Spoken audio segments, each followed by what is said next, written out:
자, 오전에 이어서 오후에도 책을 쭉 보도록 하겠습니다. 그 모델마다 이렇게 유압의 어떤 ETX나 16이나 18이나 20이나 30이나 GTS나 큰 차나 작은 차나 거의 대부분의 DHI 유압 회로는 거의 대부분 흡사합니다.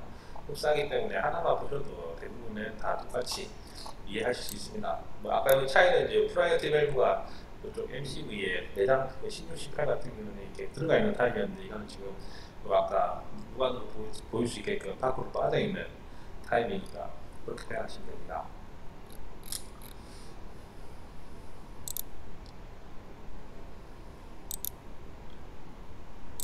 자, 모터 컨트롤. 자, 컨트롤러의 이제 각 기능에 대해서 이제 설명을 하나씩 해놓은 겁니다. 우리가 이제 이 컨트롤러에 이제 A1 돼 있는 거는 A 커넥터의 1번 핀, A 커넥터의 1번 핀의 역할에 대해서 쓰는 거죠. 우리가 이렇게 디테일하게 컨트롤러를 뜯어가지고 1번 핀의 전압이 얼마고 저항이 얼마 걸리고 이렇게까지는 할 필요는 없는데 나중에 회로들을 보고 여기까지 컨트롤러 이것까지 신호가 오는지 안 오는지 선이 이제 문제가 있을 때는 선이 어떤 문제가 있는지 없는지는 우리가 확인을 해야 될 필요성이 있다 그러면 커넥터의 몇 번 핀과 릴레이까지의 배선을 점검해야 되겠다 할 때는 이 배선 핀 번호가 어디서 어떻게 있는지 알 수 있어야 되겠죠.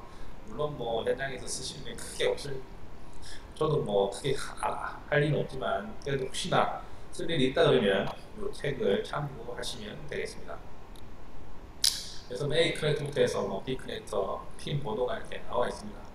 이제 엔코더 속도, 우리가 엔코더 센서는 이제 주행이든 유압이든 모터의 회전 속도를 감지해서 컨트롤러에 다시 신호를 주는 그런 장치입니다. 그래서 엔코더가 고장이 나게 되면 지게차가 아주 천천히 움직입니다. 거북이처럼. 아무 에러도 없는 상태에서 엔코더가 고장이 나게 되면 아주 천천히 움직입니다. 그러면 엔코더가 속도가 신호가 안 들어온다. 이렇게 판단하시면 되고, 그 다음에 에러가 뜨는 경우에는 엔코더 에러가 뜨는 경우에는 엔코더에 문제가 있구나 이렇게 판단하시면 됩니다. 에러가 뜨는 경우도 있고 안 뜨는 경우도 있다. 근데 에러가 뜨면 엔코더를 점검하면 되지만 에러가 안 뜨고 차가 진짜 거북이처럼 간다 그러면은 엔코더의 문제일 가능성이 높다. 그래서 엔코더를 점검하시면 됩니다. 엔코더를 점검하실 때는 우리가 헤드셋 있죠. 헤드셋을 이용해서 테스트 메뉴에 들어가면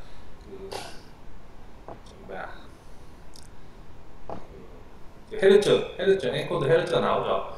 그래서 지게차가 만약에 이제 움직이면 헤르츠가 1이라도 나와야 됩니다. 1도 안 나오는 차들이 있거든요. 그러면은 엔코더가 신호가 안 들어오나 이렇게 해서 우리가 엔코더를 또 테스트할 때 그냥 옛날에는 이제 베어링 타입인데 요즘에는 픽업 센서 타입이 바뀌었는데 옛날 베어링 타입 같은 경우는 그냥 손으로 잡고 베어링 이렇게 돌리면 헤르츠가 이렇게 나오는데 그렇게 확인도 가능합니다. 인식을 하는지 안 하는지 센서가 이상이 있는지 없는지 확인할 때는 그렇게도 확인을 할 수가 있습니다. 근데 지금은 픽업 센서 타입이라서 이렇게 모터 투수가 이발이 있어야 되기 때문에 모터를 돌리시든지 그런 식으로 확인을 해야 되는데 좀 어려운 부분들이 있죠.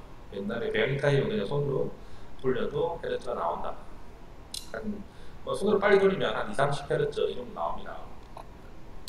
그 다음에 동행 케이블 연결하는 UVW 이렇게 돼 있고 유압 컨트롤러의 캐릭터별로 이제 설명이 또 나오고 그 다음에 이제 EPX 1620S 모델의 주행 컨트롤러에서 내부에서 할 수 있는 메뉴들을 이렇게 다 펼쳐놓은 겁니다. 그래서 거의 모델마다 거의 대부분 동일한데 메뉴가 몇 개 더 있고 그 차이가 있기 때문에 전동 기차는 이렇게 이 메뉴가 거의 대부분 동일하다 생각하시면 됩니다. 뒤에 가면 또 설명이 하나씩 나올 겁니다. 여기 보시면 이제 크게 볼게요.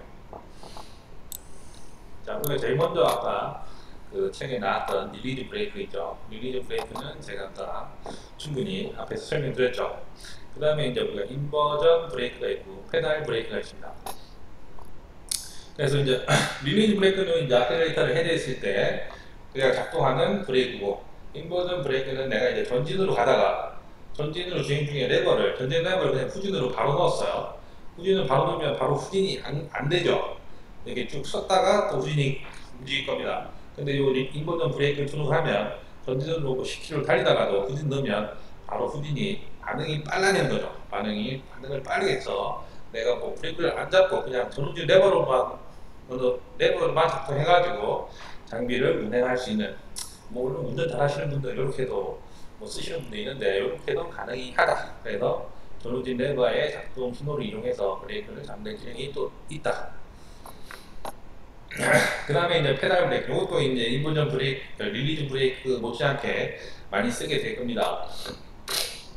뭐 조종하는 방식은 릴리즈 브레이크랑 거의 똑같으니까 메뉴만 틀린 거니까 아까 그 메뉴 사용하는 방법은 거기 참고하시면 되고, 그 페달 브레이크는 말 그대로 이제 우리가 브레이크 페달에 발을 올리게 되면 그 브레이크 페달 밑에는 브레이크 스위치가 달려 있습니다.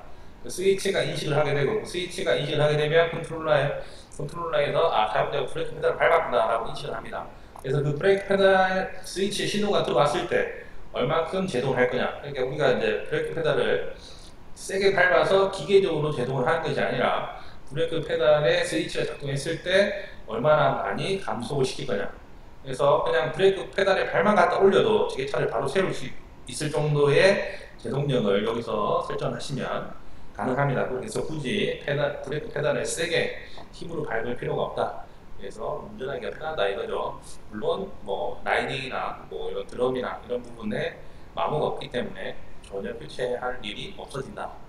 실질적으로 뭐 우리 전동지게차 라이닝 교환할 일이 크게 없죠. 정기적인 브레이크를 잘 사용하시면 라이닝도 거의 뭐 한 10년 써도 뭐 교환할 일이 크게 없습니다. 그 다음에 제가 여기서 필요한 것만 설명을 해드리고, 그게 쓰지 않는 메뉴들은 설명 안 드리는 거예요. 제가 설명드리는 메뉴만 알고 계시면 됩니다. 그 다음에 전진 속도를 조절할 수 있습니다. 우리가 뭐 토끼, 거북이, 파워, 노멀, 이코노미, 거북이 이렇게 모드가 4개가 있었죠. 그 모드별로 이제 속도도 다 틀리지만 내가 파워 모드를 했는데도 속도가 느리다. 나는 더 빠르게 하고 싶다. 그럼 여기서 속도를 더 올리셔도 상관없습니다. 그래서 뭐 그 현장에서 그냥 모드를 막 자꾸 눌러서 쓰시는 분이 있다. 그럼 모두 4개의 모드를 그냥 다 같이 일조로 10km로 세팅을 해주시면 사용자들은 모드를 바꾸더라도 속도가 다 똑같겠죠. 그러니까 현장에서 우리 지게차는 5km만 주행되게끔 해주세요 했는데 내가 그 파워 모드에서만 5km를 설정을 해주시고 가시면 노말로 놓으면 한 20km 나옵니다. 그러니까 그렇게 요구하시는 데는 4개의 모드를 다 5km로 맞춰주셔야 됩니다. 뒤에 가면 또 모드별로 설명이 나옵니다. 그래서 전진 속도 및 후진 속도를 내가 원하는 대로 조정할 수 있다. 이렇게 생각하시면 됩니다.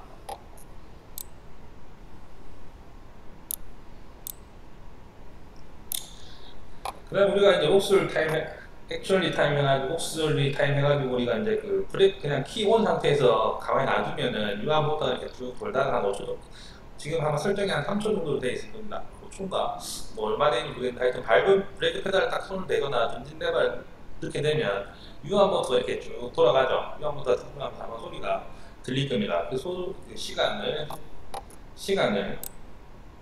이건 아니에요. 이거는 이제 우리가 이제 경사지에서 우리가 이제 지게차를 타고 가다가 경사지를 쭉 올라가다가 브레이크 페달을 딱 밟았어요. 그럼 브레이크 페달을 밟고 발을 떼도 지게차가 뒤로 밀리지 않습니다. 그거는 이제 컨트롤러가 모터를 잡고 있기 때문이에요. 근데 이게 이제 3초로 설정이 되어 있을 겁니다. 3초 뒤에는 이게 해제가 되면서 지게차가 뒤로 움직일 겁니다. 이제 시간은 이제 3초에서 1초에서 5초까지 조절을 할 수가 있어요. 그래서 우리가 경사지에서 브레이크 페달을 떼더라도 지게차가 뒤로 밀리지 않는다.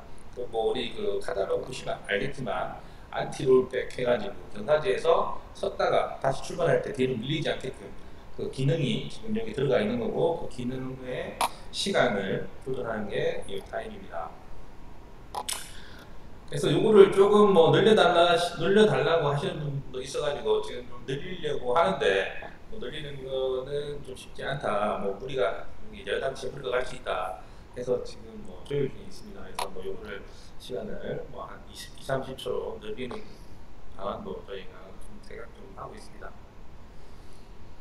왜냐하면 금산지에서 좀 오래 계시는 분들이 있거든요. 오래 계시는 분들은 이 전기 브레이크가 해제되면 기계적 브레이크로 잡아야 되는데 기계적 브레이크 잡다 보면 다리에 힘이 많이 들어가죠.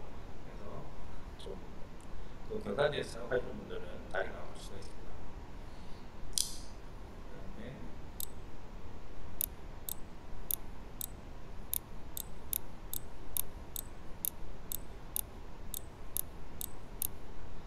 그다음에 파라메타에 대해서는 뭐 저희가 발표할 건 없고,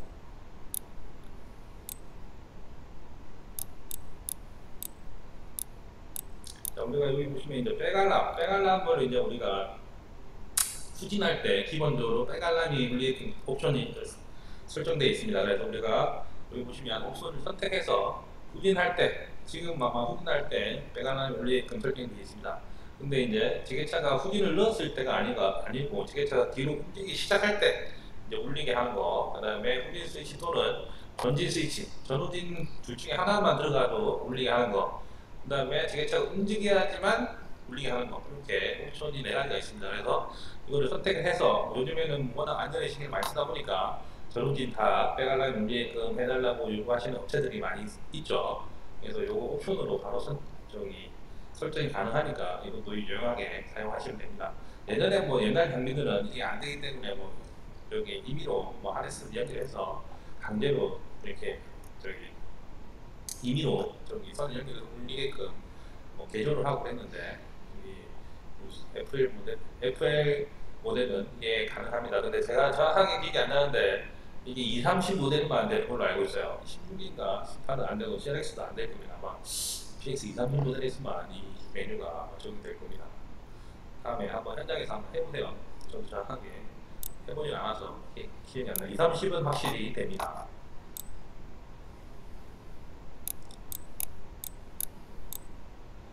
그 다음에 이제 여기 보시면 어저스트먼트에 보시면 어저스트 배터리라고 있습니다. 그래서 요거는 이제 우리 잘 설명을 안 해야 되는데, 한 가다가 이제 배터리가 막 자기 마음대로 왔다 갔다 하는 차들이 있습니다. 그러니까 뭐 예를 들어서 뭐 10칸이 있었는데 갑자기 뭐 5칸이 된다든가, 그다음에 배터리 많이 있는데 게이지 5칸에 실제로 배터리는 뭐 한 50V 나오는데 막 5칸에 있다든가, 이런 차들이 있습니다. 그래서 이게 이제 우리가 키를 켰을 때 컨트롤러가 이제 배터리 전압을 인식을 해서 디스플레이로 배터리 잔량을 표시를 해줘야 되는데, 인식 자체를 오류를 일으키는 경우가 종종 있어요. 그러면 이 실제 배터리 전압과 이 어저스트 컨트롤러가 인식하는 배터리 전압을 매칭을 시켜주는 메뉴입니다. 그래서 한 48.5V 나온다. 여기가 어저스트 배터리 들어갔는데 뭐 47.5V 나온다. 그러면 48.5V로 동일하게 맞춰주시면 됩니다. 큰 가다가 이 제어 장치도 어떻게 보면 뭐 컴퓨터랑 마찬가지로 오류가 한 번씩 나는 경우가 있어요. 그래서 이거를 그냥 이렇게 맞춰줘도 맞춰주면 정상적으로 되는 경우가 있습니다. 근데 맞춰줬는데도 안 되고 막 자기 마음대로 맞춰주면도 되다가 또 끄딱 키면 또 지 마음대로 틀어지고 이런 경우도 있거든요. 그럴 때는 컨트롤러를 교체를 하셔야 됩니다.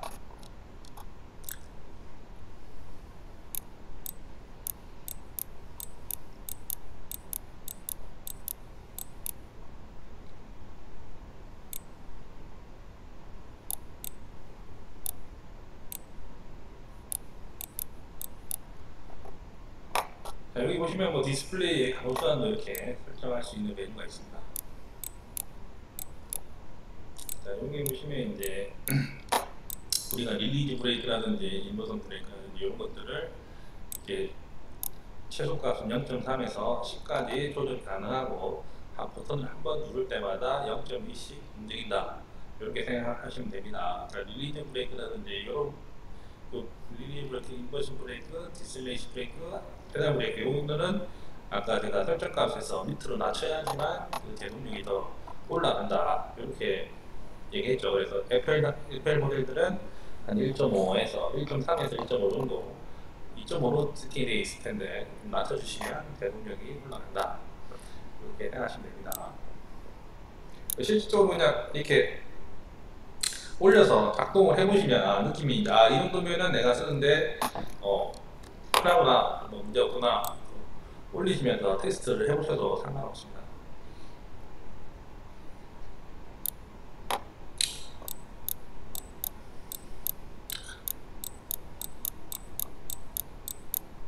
자, 테스트 메뉴에 들어가면 컨트롤러로 입력되는 신호들을 다 볼 수 있다고 했죠. 뭐 바델 전압이라든지 여기 엔코더 있죠. 엔코더 속도라든지 전원진 스위치, 파킹 브레이크 스위치라든지 뭐 지트 스위치라든지 전원진 스위치 온오프 상태로 다 실시간으로 다 확인할 수 있기 때문에 테스트 메뉴를 잘 사용하시면 됩니다.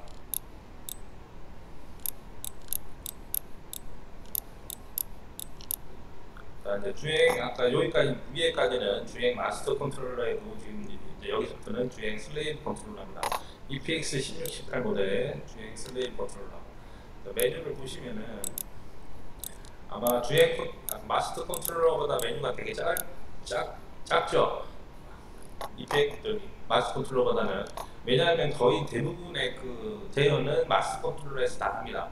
그리고 그 일부 오른쪽 그러니까 왼쪽 모타의 제어만을 하다 보니까 여기서는 뭐 크게 파라미터 체인지를 바꿀 게 하나도 없어요. 여기서는 그냥 그 슬레이브 컨트롤러에서는 확인할 거는 그냥 테스트 메뉴라든지 알람 요것만 확인하시면 됩니다. 이거 뭐 VAC 샷 이런 거는 여기 슬레이브 컨트롤러에서 하는 게 아닙니다. 그래서 여기 테스트 메뉴나 알람 정도만 슬레이브 컨트롤러에서는 확인하시면 된다.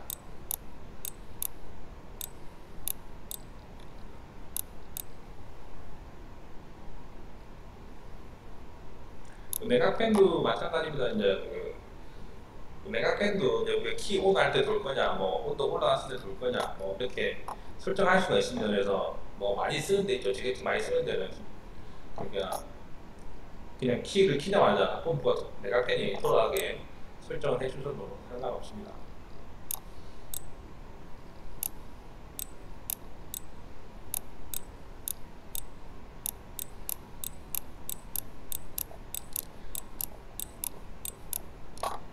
테스트 메뉴에서 뭐 크게 메뉴 볼 거 없죠. 그냥 온도라든지 뭐 이 정도만 확인하시면 됩니다. 펌프 컨트롤러입니다. 펌프 컨트롤러.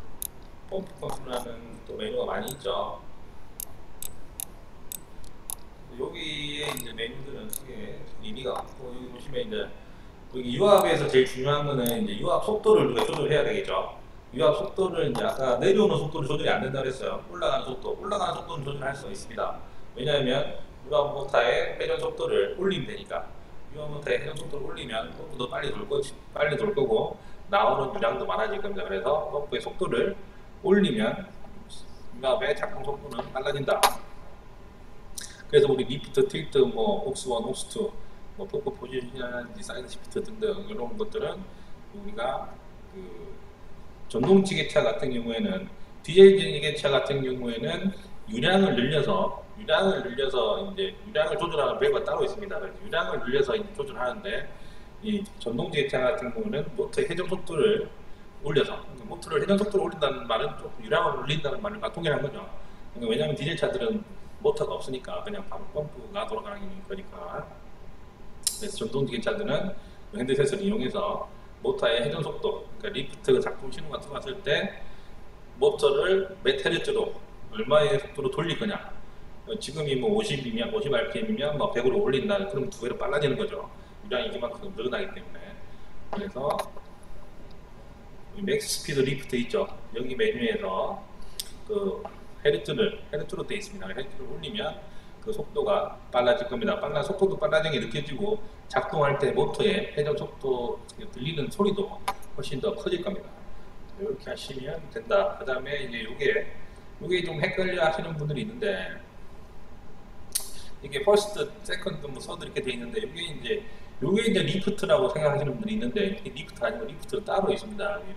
맥스 스피드 리프트가 따로 있으니까 여기 퍼스트 돼 있는 것들은 퍼스트는 틸트다. 그 다음에 세컨드는 이제 3스풀 돼 있으면 세 번째 거, 그 다음에 서드는 네 번째 거. 이렇게 생각하시면 됩니다. 그러니까 예를 들어서 우리가 그 포스풀을 달고 나갔는데 이제 사이드 시프트를 달고 나갔어요. 그러니까 3스풀에 사이드 시프트를 달고 나갔어요.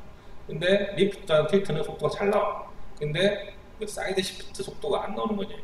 사이드 시프트 속도를 좀 올려주려고 하니까 어떤 걸 올려야 되냐? 그럼 당연히 세 번째 스프리니까 이 세 번째 걸 올려야 된다 라고 생각하시고 세 번째 것을 실컷 올려서 똑같으니까 안 된다고 전화하시는 분이 있어요. 그래서 세 번째 거는 세컨드를 올리셔야 된다.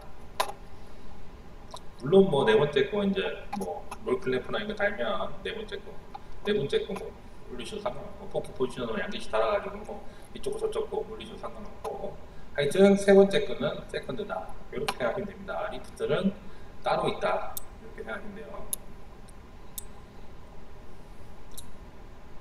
유학에서는 뭐 크게 조절할 게 유학 속도밖에 없죠.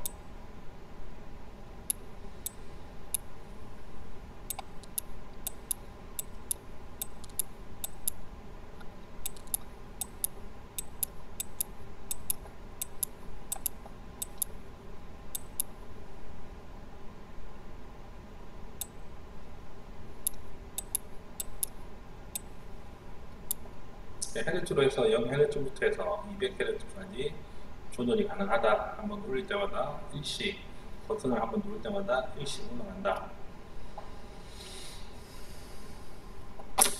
여기 이제 하이드로 스피드 바이는 제가 여기에 설명 안 드렸는데 하이드로 스피드 바이는 이제 우리가 전동기계차 같은 경우 아까 얘기 드렸듯이 그 전진을 키를 킨 다음에 전진을 어떤 브레이크 페달을 밟으면 펌프가 돌아가죠. 근데 펌프가 이제 기본으로 뭐 이렇게 한 뭐 50rpm 들어간다 그러면 이게 되게 시끄러워 하시는 분들도 계세요. 그러니까 진짜 조용한 그 이렇게 이렇게 막혀 있는 곳에 조용한 작업장에 가면 진짜 이 전동지게차가 되게 조용한데도 키를 딱 키고 펌프가 돌아가면 이게 돌아가는 소리가 엄청 크게 들려요. 왜냐하면 이게 그렇게 크지는 않는데 이게 막혀 있고 하다 보니까 울려가지고 엄청 크게 들려가지고 이게 되게 차가 이거 왜 이렇게 시끄럽냐, 이건 못 쓰겠다 이렇게 얘기하시는 분도 있어요. 그러면 어차피 작동될 때는 그분들도 작동될 때는 소리가 나는 걸 이해하는데 이게 키를 딱 키는데 이게 소리가 이렇게 나니까 이거 왜 이렇게 소리가 시끄럽냐 라고 얘기하시는 분도 있어요. 그러면 이 하이드로 스피드 파인을 최대한 낮춰주시면 된다. 근데 너무 낮추시면 현재 그 작동 상태에서 이 핸들이 무거워집니다. 핸들이 무거워지기 때문에 핸들이 무겁지 않은 상태에서 한 5 정도만 낮춰줘도 되게 소리가 조용해집니다. 확연하게 차이가 납니다. 이거 때문에 제가 많이 불려갔거든요. 불려갔기 때문에 너무 시끄럽다고 해가지고 차 못 쓰겠다고 해가지고 뭐 펌프도 바꾸시고 모터도 바꾸시고 하셔가지고 안 돼가지고 제가 가서 요거 조금 낮춰지니까 좋다고 얘기하시는 분 있거든요. 그러니까 이런 것도 지게차의 어떤 고장이 아니니까 이런 것도 조금 낮춰주시면 소리가 훨씬 더 조용해진다. 하이드로의 타임은 이제 우리가 딱 안 쓰고 세워놨을 때 펌프가 몇 초 동안 들어갈 거냐, 뭐 시끄러우면 빨리 끊으면 되죠. 어차피 또 쓸 때는 전지를 넣든 무기를 넣을 거니까 또 신호가 들어가면 또 펌프가 바로 도니까 시간을 최대한 짧게 해도 상관이 없습니다.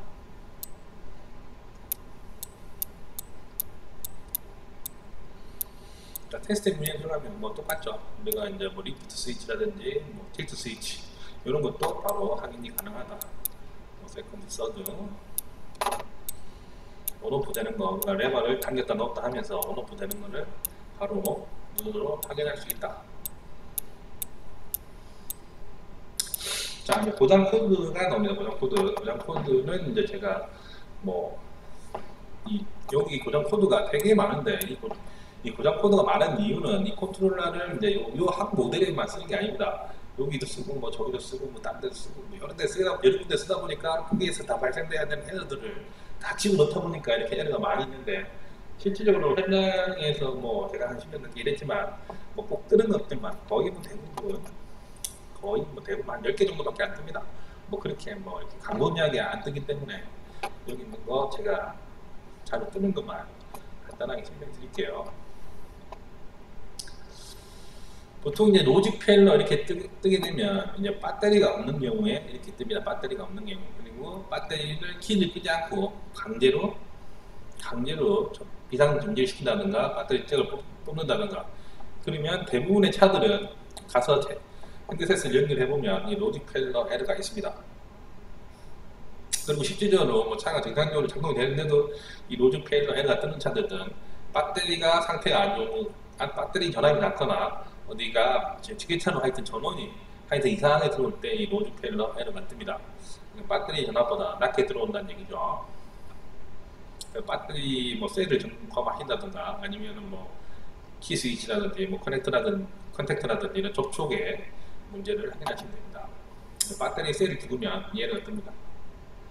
그다음에 30번 같은 경우에는 컨트롤러 퓨즈가 나가면, 그러니까 이것도 전압이 안 들어온다는 얘기죠. 전압이 안 들어오게 안 들어오면 30번 에러, VMN 노가 됩니다. 현장에서 제일 많이 뜨는 게 31번입니다. 31번. 이 31번 같은 경우에는 이 배선이 차량과 쇼트 났을 때 제일 많이 뜹니다. 그래서 이게 31번이 뜨게 되면 제일 먼저 확인하셔야 되는 거는 여기 동력 배선 있죠. 그러니까 31번 같은 경우에는 지금 아마 뜰 때 그냥 31번 이렇게 뜨는 게 아니라 T라고 뜰 겁니다. T라고 뜰 거면 T쪽, 주행 쪽에 동력 배선을 점검하시면 되고, P라고 뜨게 되면 유압 쪽에 동력 배선을 점검하면 되는 거예요. 그래서 이 동력 배선이 차체랑 쇼트 났을 때 그때 제일 많이 뜨게 됩니다. 그래서 일단 쇼트 난 부분을 제일 먼저 점검을 하시고, 쇼트 난 부분이 없을 때는 컨트롤러를 교체를 하시면 됩니다. 근데 먼저 컨트롤러를 교체하고 키를 키게 되면 쇼트 난 부분이 있다 그러면 또다시 나가는 문제가 있기 때문에 먼저 점검을 하라고 말씀드리는 거예요. 그래서 차를 먼저 점검을 하시고 그 다음에 이상이 없으면 그때 컨트롤러를 교체를, 컨트롤러 내부에 FET 소자가 터지면 VMN 하이라는 해가 뜹니다. 그래서 쇼트 아니면 컨트롤러의 가능성이 매우 높다. 이렇게 점검을 하시면 됩니다. 그 다음에 37번 같은 경우에는 컨택트 클로즈라고 있죠. 우리가 일반적으로 키를 키게 되면 컨택트가 붙죠. 그리고 키를 끄면 컨택트가 떨어지죠. 근데 키를 껐는데도 컨택트가 붙어 있는 경우가 있습니다.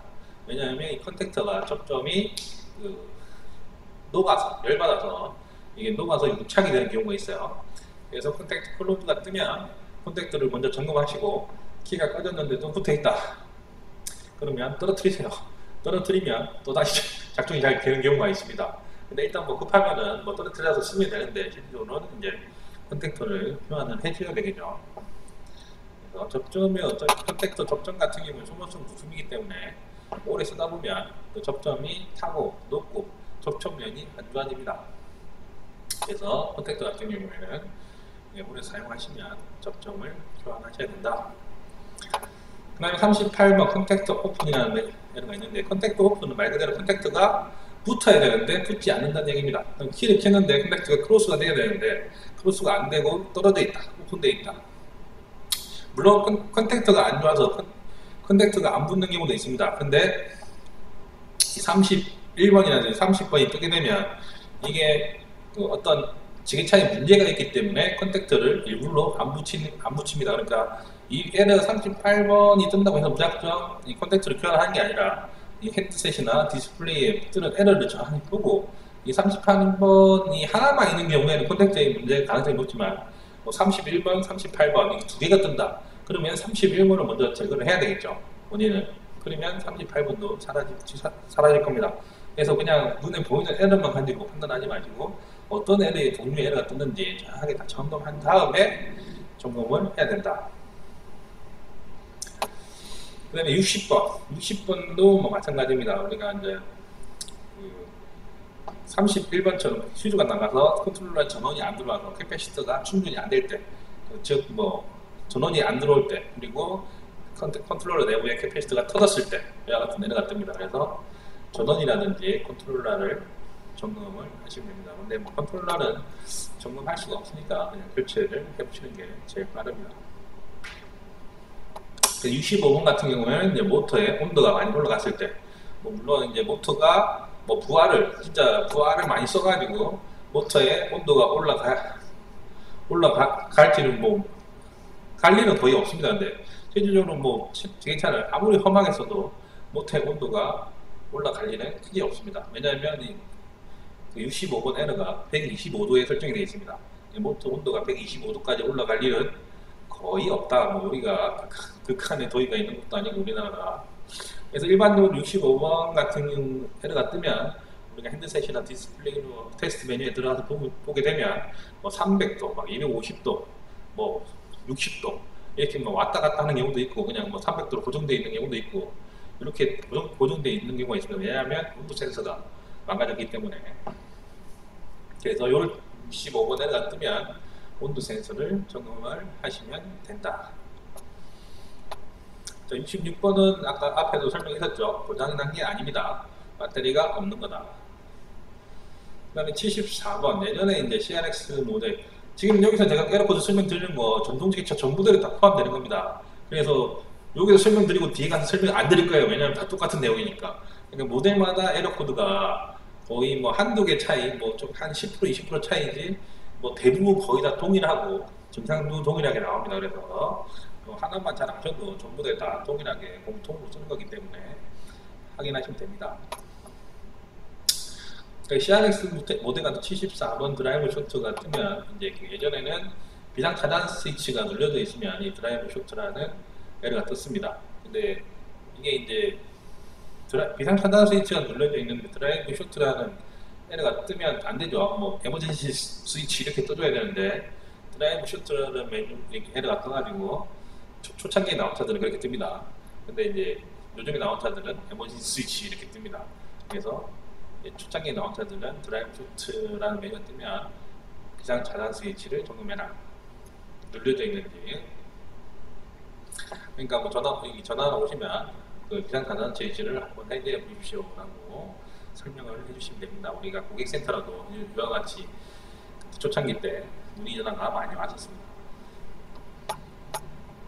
그 다음에 78번, 79번 이 두 개가 이제 주행 악셀레이터 관련되는데 이거 같은 경우에는 아까 VACC 메뉴 가서 세팅을 해주라고 했죠.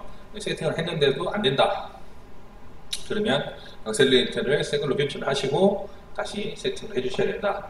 그래서 78번하고 뭐 79번은 뭐 잘 안 뜨는데 그 아까 얘기했던 79번 에러가 아니라고 했죠. 그래서 어차피 악셀레이터가 눌려 있으면 이 에러가 뜨기 때문에 하여튼 78번 에러가 뜨면 악셀레이터를 점검해라. 그 다음에 80번 같은 경우는 이제 우리가 그 전후진 레버에 보면 스위치가 이제 3개가 있을 겁니다. 전진 하나, 후진 하나, 백알람 하나 이렇게 보통 3개가 있습니다. 근데 이제 전진 이제 스위치가 물려 있는 경우, 전진 스위치가 물려 있는 경우, 전진 스위치가 물려 있으니까 당연히 뭐 키자마자 뭐 전진 스위치가 물려 있으면 키자마자 저기 79번 에러가 뜨겠죠. 그리고 후진 넣으면 80번 에러가 뜰 겁니다. 왜냐하면 전진하고 후진하고 신호가 두 개 다 들어오니까. 그러니까 둘 중에 하나 스위치가 물려 있다. 이렇게 생각하시면 됩니다. 요 물려 있는 건 우리가 이제 테스트 메뉴나 디스플레이에 들어가서 이제 온오프를 해보면 알죠. 이게 온오프가 되는지 안 되는지. 그래서 공유 확인해서 전지 스위치가 물려 있구나. 그러면 전지 스위치를 빼서 교환을 하시면 되겠죠. 네, 82번 엔코더 에러. 아까 모든 모터에는 속도를 감지하는 엔코더라는 센서가 있다고 했죠. 그 센서가 인식을 못할 때, 모터의 해저 속도를 인식 못할 때 이와 같이 82번 에러가 뜹니다. 그 다음에 84번 같은 경우에는 우리 EPX 16, 18이나 GX 이 트윈 모터를 쓰는 모델에는 이 스티어링 센서 KO라는 스티어링 센서가 장착이 되어 있죠. 소리가 들려갖고. 소리 안 들린다고요? 네. 잘 들립니까? 제가 딴 거 뭐 만든 건 없는데 목소리가 끊기나?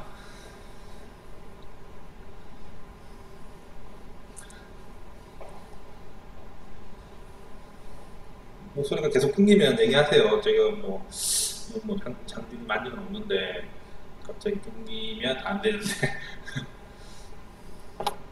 일단 제가 그러면 말을 조금 천천히 해보도록 하겠습니다.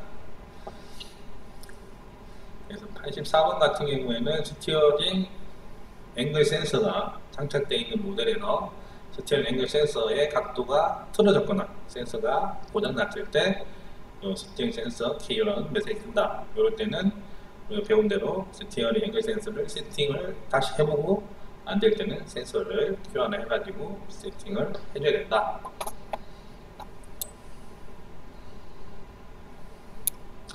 시트 스위치 오픈 누르면 시트 스위치 문제를 보시면 되겠죠. 시트 스위치가 온오프 되는지는 우리가 테스트 메뉴에서 확인이 가능하다. 그리고 시트 스위치가 고장이 났을 때는 모두 장비가 운행이 안 되기 때문에 급하게 시트 스위치 아래 커넥터를 빼서 선을 점프를 시키면 됩니다. 선이 두 바닥밖에 없으니까 그 잭을 빼서 그냥 이렇게 클립이나 철사나 하네스나 뭐 이런 걸로 점프를 시켜서 사용을 하시면 됩니다. 모터 셧다운까지 뜰 일이 없죠. 모터에서 온도가 많이 올라오거나 이러면 온도 경고등이 뜨고 더 145도인가 뭐 더 이상 올라가게 되면 뭐 이렇게 모터 셧다운 뜨는데 뭐 에러가 뜨면 무조건 차가 쓰니까 뭐 여기까지는 갈 일이 없습니다.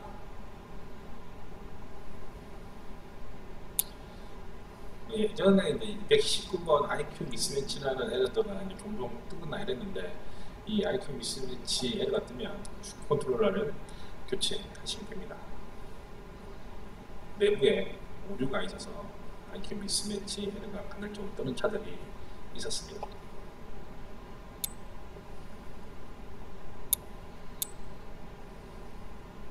여기 와치독이라는 에러가 있습니다. 와치독이 뭐 이뿐만 아니라 두세 개 정도 있을 텐데 이 와치독이라는 에러는 그것만 가지고 에러가 아니고 어떤 문제가 있기 때문에 와치독이 에러가 뜨는 겁니다. 그래서 뭐 내가 주행 만약에 예를 들어서 이제 주행하고 유압하고 서로 통신을 하고 있기 때문에 주행 컨트롤러가 고장이 났다. 근데 이제 유압 컨트롤러가 주행 컨트롤러에서 신호가 통신이 안 되니까 와치독 에러를 띱니다. 내가 너를 감시하고 있다, 보고 있다, 지켜보고 있다, 너 좀 이상한 것 같다 이렇게 뜨는 경우 있는데 그래서 와치독이 에러가 아니고 아마 다른 에러가 있을 겁니다. 그래서 알람에 들어가셔가지고 어떤 에러가 뜨는지 점검을 하시면 됩니다.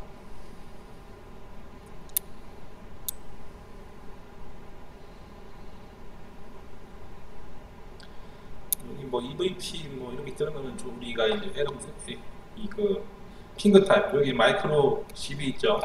이거는 우리가 핑거 타입 옵션 이제 레버로 하는 게 아니고 조이스틱으로 하는 옵션들에서 뜨는 에러기 때문에 이거는 넘어가겠습니다. 우리 국내에는 이 핑거 타입의 그거를 한 대도 판매한 적이 없습니다. 자 이제 여기 보시면 이제 각 에러마다 이제 설명이 나옵니다.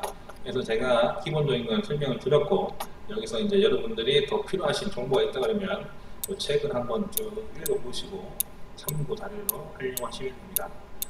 그래서 이 책에서 물론 뭐 책에서 정답을 주면 제일 좋죠. 근데 이 책에서 뭐 정답을 주진 않습니다. 그래서 이제 참고 자료로 사용을 하시면 됩니다. 그래서 물론 힌트는 줍니다. 힌트는 주는데 뭐 이거를 바꾸세요. 뭐 여러분들이 원하는 거는 뭐 이럴 때는 이걸 바꾸세요. 이거죠.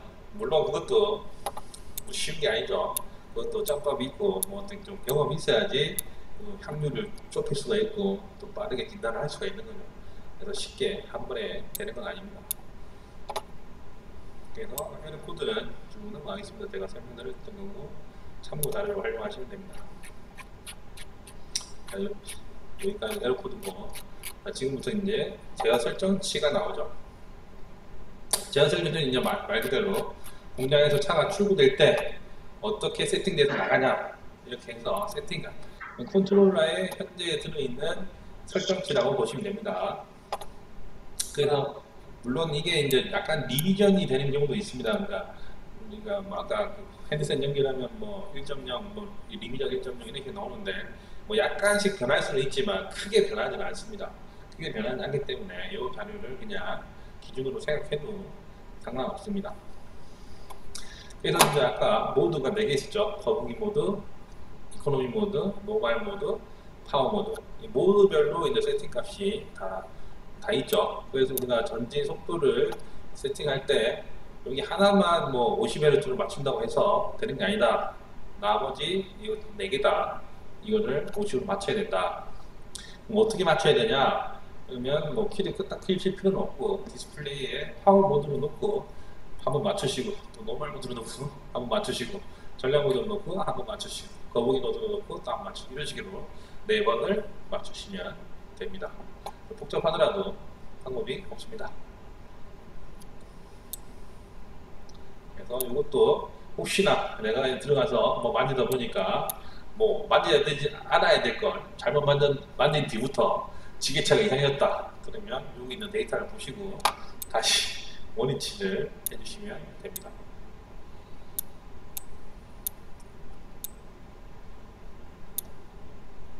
여기 빼가려면 아까 옵션이 있었죠. 그래서 옵션을 뭐 2로 하셔도 되고 3로 하셔도 되고 이렇게 선택을 하시면 됩니다.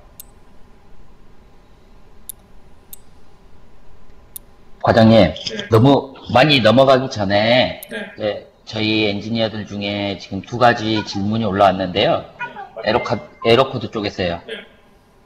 네, 저거 한 번만 설명해주고 넘어가 주시면 안 되실까요? 네. 네. 226번하고 240번. 240번. 네, 하드웨어 폴트 하고 아, VCC 아웃레인지 값은 그 페달에서 컨트롤러로 가는 거가 맞는지에 대해서 설명 한 번만 부탁드리겠습니다. 240번하고 226번이요. 226번.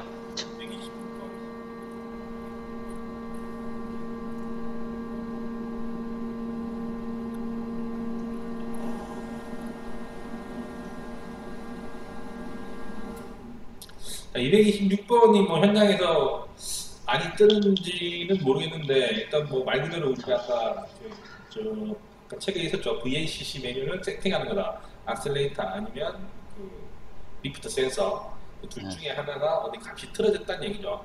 뭐 근데 이게 뭐 현장에서 많이 뜨는지는 잘 모르겠는데 이게 이제 뭐 FA로 오면서 뭐 좀 뜨는지는 잘 모르겠는데 뭐 저희가 이제 우리가 이제 차를 판매하고 1년 동안 보증 기간을 해주기 때문에 그 고장에 대한 접수는 많이 접수는 다 전산으로 확인이 가능한데 뭐 이렇게 226번은 자주 뜨지 않는데 하여튼 이와 같이 226번 같은 애가 뜨면 그 세팅값을 다시 한번 세팅을 한번 해보면 되죠. 세팅을 한번 해보시고 세팅이 안 된다 그러면은 이제 그 센서를 바꾸든지. 근데 센서를 만약에 바꿨는데도 세팅이 안 된다 그럼 실제로 이제 컨트롤러가 인식을 못해서 컨트롤러가 저기 정상적으로 전압이 들어오는데도 자기가 인식을 못해서 안 되는 경우도 종종 있습니다. 그래서 그때는 뭐 컨트롤러를 교체해야 된다. 그 다음에 240번 240번 하드웨어 폴트도 마찬가지입니다. 이게 이제 FL로 바뀌면서 조금 이렇게 하드웨어 폴트 에러가 뜬 차들이 있는데 요거를 이제 떴다가 사라졌다 하는 차들도 있고 그 다음에 그냥 아예 멈춘 차들이 있고 이런 좀 여러 가지 현상이 나오는데 실질적으로 이제 뭐 한 번 간헐적으로 한 번 뜬다고 해서 우리가 일단 뭐 그 컨트롤러를 교환하지는 않죠. 왜냐하면 뭐 비싸니까 한 번 바꾸는데 100만 원씩 하니까 일단 근데 이게 한 번 떴다고 해서 근데 이거를 이제 외부적인 문제로 뭐 보기는 좀 힘들고 이제 이런 거 그러니까 이상한 이런 하드웨어 폴트라든지 뭐 노캔 MSG, 뭐 캔버스 에러, 그다음에 뭐 이런 거 있죠. 그런 부분들은 이제 그 우리가 비상 차단 스위치 그걸 계속 쓰면 이제 데미지가 이제 컨트롤러로 자꾸 들어가면서 이상한 증상의 에러들이 좀 안 떠야 되는 에러들도 뜨는 경우가 종종 있습니다. 그러니까 이게 어떤 식으로 데미지가 컨트롤러로 어떻게 들어갈지 모르니까 이렇게 들어가면 뭐 이상한 에러들이 좀 뜨기도 하고 그다음에 하드웨어 폴트 뭐 이런 것들도 이거를 뭐 세팅 값을 이렇게 조정을 했는데 갑자기 키를 켰다 키니까 얘를 뜨는 경우도 있고 뭐 그런 경우도 종종 있는데 그런 거는 뭐 제가 이렇게 뭐 일률적으로 이거라서 이게 에러가 뜹니다 이렇게 말씀드리기 좀 힘들고 하드웨어 폴트나 뭐 일단 이상한 뭐 노캔 MSG나 뭐 이런 부분이 뜨면 뒤에 가면 한번 설명을 드리려고 했는데 그 클리어 하는 부분이 있거든요. 그러니까 임시 기억 장치 우리가 뭐 컴퓨터 마찬가지잖아요. 임시 기억 장치를 한번 리셋 지워주는 거. 왜냐하면 이제 그 에러를 컨트롤러가 계속 잡고 있는 경우도 있거든요. 그러니까 그걸 한번 날려주는 거죠. 한번 날려가지고 다시 켜가지고 되면 또 사용을 하면 되니까 그런 경우도 종종 있으니까 일단 뭐 이거는 정확하게 뭐 어디가 문제 있어서 에러가 뜬다 이런 거는 제가 정확하게 말씀드리기 힘들죠.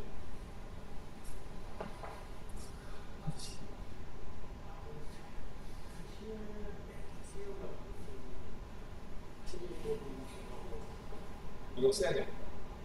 네, 같이 그것도 없는데 스카이프가 있어요. 저쪽 페이지 있으시나요? 저쪽. 예. 그렇게 생각하시면 되겠습니다. 딴 거 궁금한 거 있으시면 뭐 얘기하십시오. 저도 뭐 제가 뭐 100% 이거를 지게차에 대해 에러 코드에 대해서 안다 모릅니다. 저도 저도 뭐 실질적으로 이제 뭐 에러 코드가 너무 많고 그다음에 뭐 이렇게 고장 현상이 여러 종류의 현상으로 증상으로 나오기 때문에 뭐 일단 저도 만약에 이상한 특이한 증상이 나오면 가서 보기도 하지만 뭐 진짜 실질적으로 그냥 뭐 문제를 찾다가 해결이 안 되면 컨트롤러를 바꾸죠.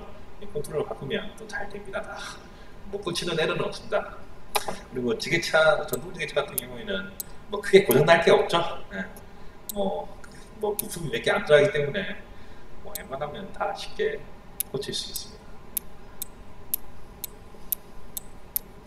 그래서 이것도 뭐 이런 것도 다 경험치죠. 경험치. 자기가 많이 해보고 하면 점점 경험이 쌓입니다.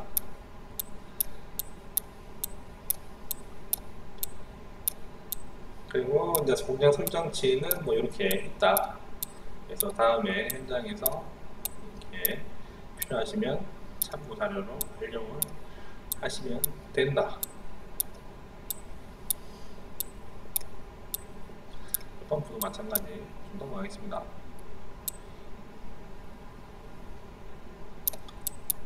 자, EPX 이제 230으로 넘어왔죠.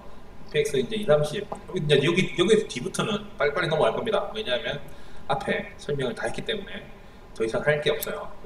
여기서 이제 좀 앞에 했던 거에서 좀 빠진 부분만 설명드리고 넘어갈 겁니다. 이제 컨트롤러도 이제 EPX 230 컨트롤러도 모양만 틀리지 여기 다 설명이 나와 있죠. 참고 자료로 활용하시면 되고.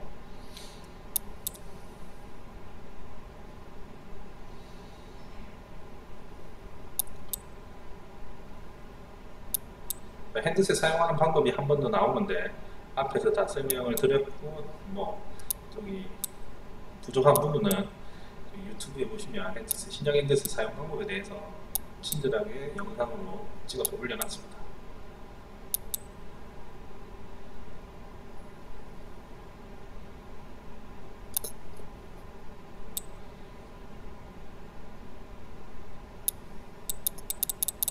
여기 아까 앞에 설명드렸죠. 여기 이제 캔 통신을 하는 캔 포트고, 여기에 RS232를 하는 RS232 통신 포트다. 자, 여기 EPX 16, 18, 20, 뭐 16, 18이나 20, 30이나 메뉴는 거의 90% 이상 동일합니다. 그래서 앞에서 설명을 드렸기 때문에 이 부분도 바로 넘어갑니다. 중간중간에 뭐 궁금하신 분 모르시고 있으면 바로 질문하십시오.